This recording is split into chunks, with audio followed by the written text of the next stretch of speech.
నిన్ను చదివించింది మొండితనంగా ఇలాంటి గొడవల్లో తలదూర్చడానికి కాదు. ఎందుకోసమే నీ చదువు అయితే అసలు నువ్వు చదువుకోకుండానే ఉండాల్సింది. ఏమిటా నేను మాట్లాడేది? చెడుని ఎదిరించాను, అది తప్ప? అసలు ఇన్నాళ్ళు ఇలాంటి దౌర్జన్యం ఈ ఊళ్ళో జరుగుతూ ఉంటే నీలాంటి సమర్థుడు చేతులు కట్టుకుని ఊరికే ఉండడం నా దృష్టిలో పిరికితనం అనిపిస్తోంది. లక్ష్మి, నేను చదువుకున్న చదువు నువ్వు చదువుకుని వాడిని ఎదిరించుంటే నేను ఇంతకంటే సంతోషించుండేదాన్ని.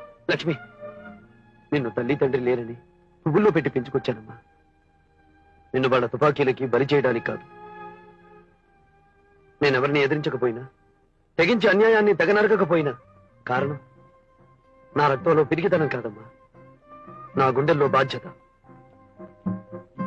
అసహాయమైన నా చెల్లెలి జీవితం నా భుజాల మీద ఉందమ్మా.